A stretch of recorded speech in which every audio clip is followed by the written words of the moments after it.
ರಾಜ್ಯದಲ್ಲಿ ಮಳೆ ಅಬ್ಬರಿಸುತ್ತಿದೆ. ಉತ್ತರ ಕನ್ನಡ, ಉಡುಪಿ, ದಕ್ಷಿಣ ಕನ್ನಡ ಜಿಲ್ಲೆಗಳಲ್ಲಿ ಇವತ್ತು ಭಾರೀ ಮಳೆಯಾಗುತ್ತೆ ಅಂತ ಹವಾಮಾನ ಇಲಾಖೆ ಎಚ್ಚರಿಕೆ ಕೊಟ್ಟಿದೆ. ಮಲೆನಾಡು ಹಾಗೂ ಕರಾವಳಿ ಜಿಲ್ಲೆಗಳಲ್ಲಿ ಆರೆಂಜ್ ಅಲರ್ಟ್ ಘೋಷಿಸಿದೆ. ಶಿವಮೊಗ್ಗ, ಚಿಕ್ಕಮಗಳೂರು, ಕೊಡಗು, ಹಾಸನ, ಬೆಳಗಾವಿ, ಕಲಬುರಗಿ, ಯಾದಗಿರಿ, ರಾಯಚೂರು ಜಿಲ್ಲೆಗಳಿಗೆ ಜುಲೈ 22ರವರೆಗೆ ಯೆಲ್ಲೋ ಅಲರ್ಟ್ ಘೋಷಿಸಲಾಗಿದೆ. ಇನ್ನು ಬೆಂಗಳೂರಿನಲ್ಲಿ ಜುಲೈ 22ರವರೆಗೆ ಸಾಧಾರಣ ಮಳೆಯಾಗುವ ಸಾಧ್ಯತೆಗಳಿವೆ. ಅಂಕೋಲ ತಾಲೂಕಿನ ಶಿರೂರು ಬಳಿ ಕುಸಿದಿದ್ದ ಗುಡ್ಡ ತೆರವು ಕಾರ್ಯಾಚರಣೆ ಮುಂದುವರೆದಿದೆ. ಈವರೆಗೂ 7 ಜನರ ಶವ ಪತ್ತೆಯಾಗಿದೆ. ಗುಡ್ಡ ಕುಸಿತದಲ್ಲಿ 15ರಿಂದ 16 ಮಂದಿ ಸಿಲುಕಿರುವ ಶಂಕೆ ವ್ಯಕ್ತವಾಗಿದ್ದು ಶೋಧ ಕಾರ್ಯ ಮುಂದುವರೆದಿದೆ. ಇವತ್ತು ಸಹ ಎನ್ಡಿಆರ್ಎಫ್, ಎಸ್ಡಿಆರ್ಎಫ್ ತಂಡ ರಕ್ಷಣಾ ಕಾರ್ಯ ನಡೆಸುತ್ತಿದೆ. ಮೆಟಲ್ ಡಿಟೆಕ್ಟರ್ ಮೂಲಕ ಗುಡ್ಡದ ಮಣ್ಣಿನಲ್ಲಿ ಹುಡುಕಾಟ ನಡೀತಾ ಇದೆ. ಘಟನಾ ಸ್ಥಳಕ್ಕೆ ಸಚಿವ ಮಂಕಾಳು ವೈದ್ಯ, ಶಾಸಕ ಸತೀಶ್ ಸೈಲ್ ಭೇಟಿ ಕೊಟ್ಟು ಪರಿಶೀಲನೆ ಮಾಡ್ತಿದ್ದಾರೆ. ಶಿರೂರು ಗುಡ್ಡ ಕುಸಿತದ ಹಿನ್ನೆಲೆ ಬಿಜೆಪಿ ರಾಜ್ಯಾಧ್ಯಕ್ಷ ವಿಜಯೇಂದ್ರ ಇವತ್ತು ಸ್ಥಳಕ್ಕೆ ಭೇಟಿ ನೀಡಲಿದ್ದಾರೆ. ಗುಡ್ಡ ಕುಸಿತ ಸ್ಥಳದಲ್ಲಿ ನಡೀತಾ ಇರುವ ಕಾಮಗಾರಿ ಬಗ್ಗೆ ಪರಿಶೀಲನೆ ನಡೆಸಲಿದ್ದಾರೆ. ಈಗಾಗಲೇ ಕುಸಿದ ಗುಡ್ಡ ತೆರವು ಕಾರ್ಯಾಚರಣೆ ನಡೀತಾ ಇದೆ. ನಿನ್ನೆಯಷ್ಟೇ ಕುಮಾರಸ್ವಾಮಿ ಭೇಟಿ ಕೊಟ್ಟಿದ್ರು.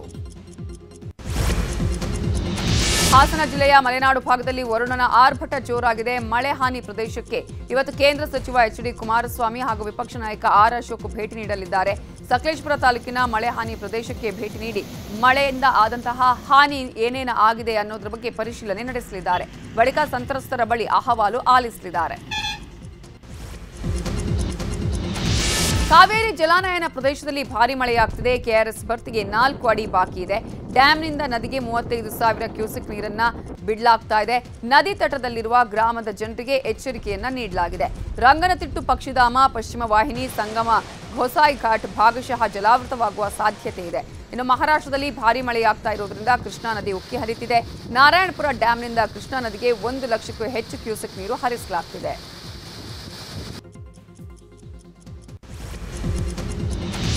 ಉಡುಪಿಯ ಬೈಂದೂರು ಭಾಗದಲ್ಲಿ ನಿರಂತರವಾಗಿ ಮಳೆ ಸುರಿತಾ ಇದೆ. ಕಳೆದ 1 ವಾರದಿಂದ ಪಡುವರಿ ಗ್ರಾಮದ ಸೋಮೇಶ್ವರದಲ್ಲಿ ಗುಡ್ಡ ಕುಸಿತ ಇದ್ದು ಅಪಾರ ಪ್ರಮಾಣದಲ್ಲಿ ಮಣ್ಣು ರಸ್ತೆಗೆ ಬರ್ತಿದೆ.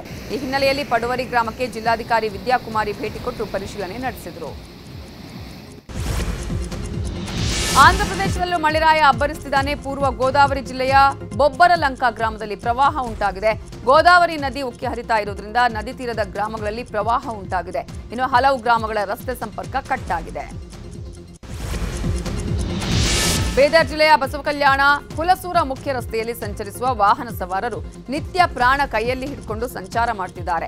ರಸ್ತೆಯಲ್ಲಿ ಗುಂಡಿಗಳು ಬಾಯಿ ತೆರೆದು ಕೂತಿದ್ದು ಯಾವ ಕ್ಷಣದಲ್ಲಿ ಅಪಾಯ ಎದುರಾಗುತ್ತೋ ಅನ್ನುವ ಆತಂಕ ಕಾಡ್ತಿದೆ. ಮಳೆಯಿಂದಾಗಿ ರಸ್ತೆ ಗುಂಡಿಗಳೆಲ್ಲ ತುಂಬಿಕೊಂಡಿದ್ದು ಗುಂಡಿಗಳ ಆಳ ಎಷ್ಟಿದೆ ಅನ್ನೋದು ಗೊತ್ತಾಗ್ತಿಲ್ಲ. ಹೀಗಾಗಿ ಸ್ವಲ್ಪ ಎಚ್ಚರ ತಪ್ಪಿದ್ರೂ ಅನಾಹುತ ಸಂಭವಿಸುತ್ತೆ ಅಂತ ಸ್ಥಳೀಯರು ಆಕ್ರೋಶ ಹೊರಹಾಕ್ತಿದ್ದಾರೆ. ರೇಣುಕಾಸ್ವಾಮಿ ಕೊಲೆ ಕೇಸಲ್ಲಿ ನಟ ದರ್ಶನ್ ಜೈಲು ಸೇರಿದ್ದಾರೆ. ಜೈಲೂಟ ಬೇಡ, ಮನೆಯೂಟ ಬೇಕು ಅಂತ ದರ್ಶನ್ ಅರ್ಜಿ ಸಲ್ಲಿಸಿದ್ರು. ಅರ್ಜಿಯ ವಿಚಾರಣೆ ನಡೆಸಿದ 24ನೇ ಎಸಿಎಂಎಂ ಕೋರ್ಟ್ ವೈದ್ಯಕೀಯ ಪರೀಕ್ಷೆಯ ವರದಿ ಸಲ್ಲಿಸುವಂತೆ ಹೇಳಿದೆ. ಹೀಗಾಗಿ ನಟ ದರ್ಶನ್ಗೆ ಸದ್ಯಕ್ಕೆ ಜೈಲೂಟವೇ ಗತಿಯಾಗಿದೆ.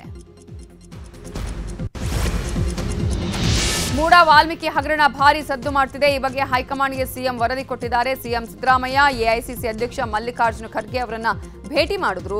ಬೆಂಗಳೂರಿನ ನಿವಾಸದಲ್ಲಿ ಭೇಟಿಯಾದ ಸಿಎಂ ಸಿದ್ದರಾಮಯ್ಯ ಪ್ರಸಕ್ತ ರಾಜಕಾರಣದ ಬಗ್ಗೆ ಚರ್ಚೆ ನಡೆಸಿದ್ದಾರೆ. ವಾಲ್ಮೀಕಿ ಹಗರಣದಲ್ಲಿ ಇಡಿ ತನಿಖೆಯ ಬೆಳವಣಿಗೆಗಳ ಬಗ್ಗೆ ಚರ್ಚೆ ನಡೆಸಿದ್ದು, ಇದೇ ವೇಳೆ ಇವತ್ತು ಖರ್ಗೆ ಅವರ ಹುಟ್ಟುಹಬ್ಬ ಇದ್ದು ಸಿಎಂ ಶುಭ ಕೋರಿದ್ದಾರೆ. ಸಿನಿಮಾ ಟಿಕೆಟ್ ಮತ್ತು OTT ವೇದಿಕೆಗಳ ಸಬ್ಸ್ಕ್ರಿಪ್ಷನ್ ಶುಲ್ಕಗಳ ಮೇಲೆ ಸೆಸ್ ವಿಧಿಸಲು ರಾಜ್ಯ ಸರ್ಕಾರ ಮುಂದಾಗಿದೆ. ಈ ಸಂಬಂಧ ವಿಧಾನಸಭೆಯಲ್ಲಿ ಕರ್ನಾಟಕ ಸಿನಿ ಮತ್ತು ಸಾಂಸ್ಕೃತಿಕ ಕಾರ್ಯಕರ್ತರ ವಿಧೇಯಕ 2024 ಮಂಡಿಸಲಾಗಿದೆ. 1% ಮೀರದಂತೆ 2%ಕ್ಕಿಂತ ಕಡಿಮೆಯಾಗದಂತೆ ಸೆಸ್ ವಿಧಿಸಲು ಸರ್ಕಾರ ಮುಂದಾಗಿದೆ. ವಾಲ್ಮೀಕಿ ಅಭಿವೃದ್ಧಿ ನಿಗಮದ ಹಗರಣದಲ್ಲಿ ಇಡಿಯಿಂದ ವಿಚಾರಣೆ ಎದುರಿಸ್ತಾ ಇರುವ ಶಾಸಕ ಬಸನಗೌಡ ದದ್ದಲ್ ನಿನ್ನೆಯೂ ವಿಚಾರಣೆಗೆ ಹಾಜರಾಗಿದ್ರು. ಸತತ 8 ಗಂಟೆಗೂ ಹೆಚ್ಚು ಕಾಲ ವಿಚಾರಣೆ ನಡೆಸಿದ ಇಡಿ ಅಧಿಕಾರಿಗಳು ಮಹತ್ವದ ಮಾಹಿತಿ ಕಲೆ ಹಾಕಿದ್ದಾರೆ. ಈಗಾಗಲೇ ಇಡಿ ವಶದಲ್ಲಿರುವ ನಾಗೇಂದ್ರ ಅವರ ಮುಂದೆ ಕೂರಿಸಿ ದದ್ದಲ್ ವಿಚಾರಣೆ ನಡೆದಿದೆ ಎನ್ನಲಾಗಿದೆ. ಮಂಡ್ಯ ಜಿಲ್ಲೆಯ ಕೆಆರ್ಪೇಟೆಯಲ್ಲಿ ಇವತ್ತು ಎಚ್ಡಿಕೆ ಕೃತಜ್ಞತಾ ಸಮಾವೇಶ ಆಯೋಜಿಸಲಾಗಿದೆ. ಪುರಸಭೆ ಬಳಿ ಬೃಹತ್ ವೇದಿಕೆ ನಿರ್ಮಾಣ ಮಾಡಲಾಗಿದೆ. ಮತದಾರರಿಗೆ ಕೇಂದ್ರ ಸಚಿವ ಎಚ್.ಡಿ. ಕುಮಾರಸ್ವಾಮಿ ಕೃತಜ್ಞತೆ ಸಲ್ಲಿಸಲಿದ್ದಾರೆ. ಕಾರ್ಯಕ್ರಮಕ್ಕೆ 40,000ಕ್ಕೂ ಹೆಚ್ಚು ಜನ ಆಗಮಿಸುವ ನಿರೀಕ್ಷೆ ಇದೆ. ಕಾರ್ಯಕ್ರಮಕ್ಕೆ ಬರುವ ಜನರಿಗೆ ಸಸ್ಯಾಹಾರ ಮತ್ತು ಮಾಂಸಾಹಾರದ ವ್ಯವಸ್ಥೆಯನ್ನ ಮಾಡಲಾಗಿದೆ. ಕೊಪ್ಪಳ ಜಿಲ್ಲಾ ಪೊಲೀಸರು ಭರ್ಜರಿ ಕಾರ್ಯಾಚರಣೆ ನಡೆಸಿದ್ದಾರೆ. ಇಸ್ಪಿಟ್ ಅಡ್ಡೆ ಮೇಲೆ ದಾಳಿ ಮಾಡಿ 42 ಬೈಕ್, 11 ಮೊಬೈಲ್, 5 ಲಕ್ಷಕ್ಕೂ ಹೆಚ್ಚು ಹಣವನ್ನು ವಶಕ್ಕೆ ಪಡೆದಿದ್ದಾರೆ. ಕಾರಟಗಿ ತಾಲೂಕಿನ ನಾಗನಕಲ್ ಗ್ರಾಮದ ಬಳಿ ದಾಳಿ ಮಾಡಿದ ಪೊಲೀಸರು ಇಸ್ಪಿಟ್ ಆಡ್ತಾ ಇದ್ದ 8 ಜನರನ್ನ ವಶಕ್ಕೆ ಪಡೆದಿದ್ದಾರೆ. ಪ್ರಧಾನಿ ಮೋದಿ ಇವತ್ತು ವಿಶ್ವ ಪರಂಪರೆ ಸಮಿತಿಯ 46ನೇ ಅಧಿವೇಶನವನ್ನು ಉದ್ಘಾಟಿಸಲಿದ್ದಾರೆ. ದೆಹಲಿಯ ಭಾರತ್ ಮಂಟಪದಲ್ಲಿ ಕಾರ್ಯಕ್ರಮ ನಡೆಯಲಿದೆ. 46ನೇ ಅಧಿವೇಶನವನ್ನು ಉದ್ಘಾಟಿಸಿ ಮೋದಿ ಮಾತನಾಡಲಿದ್ದಾರೆ. ಯುನೆಸ್ಕೋದ ಡಿಜಿ ಆಡ್ರೆ ಅಜೌಲೆ ಉದ್ಘಾಟನಾ ಸಮಾರಂಭದಲ್ಲಿ ಭಾಗವಹಿಸಲಿದ್ದಾರೆ. ಸಂಸತ್ ಮುಂಗಾರು ಅಧಿವೇಶನ ನಾಳೆಯಿಂದ ಆರಂಭವಾಗಲಿದ್ದು ಆಗಸ್ಟ್ 12ರವರೆಗೂ ನಡೆಯಲಿದೆ. ವಿತ್ತ ಸಚಿವೆ ನಿರ್ಮಲಾ ಸೀತಾರಾಮನ್ ಜುಲೈ 23ರಂದು ಕೇಂದ್ರ ಸರ್ಕಾರದ 2024-25ನೇ ಸಾಲಿನ ಪೂರ್ಣ ಪ್ರಮಾಣದ ಬಜೆಟ್ ಮಂಡಿಸಲಿದ್ದಾರೆ. ಅಧಿವೇಶನದ ಮೊದಲ ದಿನ ನಿರ್ಮಲಾ ಸೀತಾರಾಮನ್ ಆರ್ಥಿಕ ಸಮೀಕ್ಷಾ ವರದಿಯನ್ನ ಸಲ್ಲಿಕೆ ಮಾಡಲಿದ್ದಾರೆ. ಒಡಿಶಾದಲ್ಲಿ ಸತತ 24 ವರ್ಷ ಅಧಿಕಾರ ನಡೆಸಿದ ಬಳಿಕ ಮಾಜಿ ಸಿಎಂ ನವೀನ್ ಪಟ್ನಾಯಕ್ ನೇತೃತ್ವದ ಬಿಜೆಡಿ ಪ್ರತಿಪಕ್ಷವಾಗಿ ಕಾರ್ಯನಿರ್ವಹಿಸುತ್ತಿದೆ. ಆಡಳಿತಾರೂಢ ಬಿಜೆಪಿ ಸಚಿವರ ಮೇಲೆ ಕಣ್ಣಿಡಲು ವಿಪಕ್ಷದ ಸಚಿವ ಸಂಪುಟವನ್ನು ನೇಮಿಸಿದೆ. ಇದು ಬ್ರಿಟನ್ನಿನಲ್ಲಿ ಪ್ರತಿಪಕ್ಷಗಳು ಆಡಳಿತ ಪಕ್ಷದ ವೈಫಲ್ಯಗಳನ್ನು ತಿದ್ದಲು ಆಂತರಿಕವಾಗಿ ನೇಮಿಸಿಕೊಳ್ಳುವ ಶ್ಯಾಡೋ ಕ್ಯಾಬಿನೆಟ್ ಮಾದರಿಯಲ್ಲಿದೆ.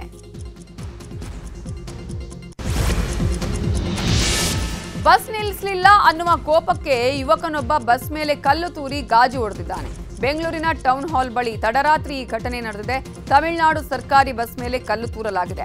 ಸ್ಯಾಟಲೈಟ್ ನಿಲ್ದಾಣದಿಂದ ತಿರುವಣ್ಣಾಮಲೈಗೆ ಹೋಗ್ತಾ ಇದ್ದ ಬಸ್ ಹತ್ತೋದಕ್ಕೆ ಯುವಕ ಪ್ರಯತ್ನಿಸಿದ್ದಾನೆ. ಈ ವೇಳೆ ಬಸ್ ಅನ್ನ ನಿಲ್ಲಿಸಿಲ್ಲ. ಇದರಿಂದ ಕೋಪಗೊಂಡ ಯುವಕ ಬಸ್ ಮೇಲೆ ಕಲ್ಲು ತೂರಿ ಗಾಜನ್ನ ಪುಡಿ ಪುಡಿ ಮಾಡಿದ್ದಾನೆ. ಕಾಪಿರೈಟ್ಸ್ ಉಲ್ಲಂಘನೆ ಆರೋಪದಲ್ಲಿ ನಟ ನಿರ್ದೇಶಕ ರಕ್ಷಿತ್ ಶೆಟ್ಟಿ ವಿರುದ್ಧ ಎಫ್ಐಆರ್ ದಾಖಲಾಗಿದೆ. ಈ ಹಿನ್ನೆಲೆ ನಿರೀಕ್ಷಣಾ ಜಾಮೀನು ಕೋರಿ ರಕ್ಷಿತ್ ಶೆಟ್ಟಿ ಬೆಂಗಳೂರಿನ ಸೆಷನ್ಸ್ ಕೋರ್ಟ್ಗೆ ಅರ್ಜಿ ಸಲ್ಲಿಸಿದ್ದಾರೆ. ನ್ಯಾಯ ಎಲ್ಲಿದೆ ಹಾಡನ್ನ ಬ್ಯಾಚುಲರ್ಸ್ ಪಾರ್ಟಿ ಸಿನಿಮಾಗಾಗಿ ಅನಧಿಕೃತವಾಗಿ ಬಳಕೆ ಮಾಡಿರುವ ಆರೋಪ ಕೇಳಿಬಂದಿತ್ತು. ಅರ್ಜಿಯ ವಿಚಾರಣೆ ನಡೆಸಿದ ಸೆಷನ್ಸ್ ಕೋರ್ಟ್ ಜುಲೈ 24ಕ್ಕೆ ವಿಚಾರಣೆಯನ್ನ ಮುಂದೂಡಿದೆ. ಮೈಸೂರಿನ ನಂಜನಗೂಡಿನಲ್ಲಿ ಹನುಮ ಜಯಂತಿಯನ್ನ ಸಂಭ್ರಮದಿಂದ ಆಚರಣೆ ಮಾಡಲಾಯಿತು.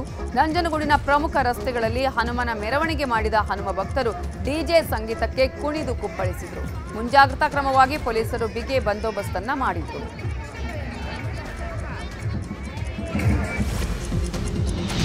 ಚಾಮರಾಜನಗರದಲ್ಲಿ ಚಾಮರಾಜೇಶ್ವರನ ರಥೋತ್ಸವ ಅದ್ದೂರಿಯಾಗಿ ನೆರವೇರಿದೆ. ಈ ಜಾತ್ರೆಯಲ್ಲಿ ನವ ವಧುವರರದ್ದೇ ವಿಶೇಷ. ಆಷಾಢದಲ್ಲಿ ದೂರ ದೂರ ಇರೋ ಜೋಡಿಗಳು ಈ ಜಾತ್ರೆಯಲ್ಲಿ ಒಟ್ಟಾಗಿ ಬಂದು ಪೂಜೆಯನ್ನ ಸಲ್ಲಿಸ್ತಾರೆ. ಇಲ್ಲಿಗೆ ಬಂದು ಬೇಡಿಕೊಂಡ್ರೆ ಇಷ್ಟಾರ್ಥ ನೆರವೇರುತ್ತೆ ಅನ್ನೋದು ಭಕ್ತರ ನಂಬಿಕೆ. ಹೀಗಾಗಿ ಭಕ್ತರ ದಂಡೆ ಹರಿದು ಬಂದಿತ್ತು.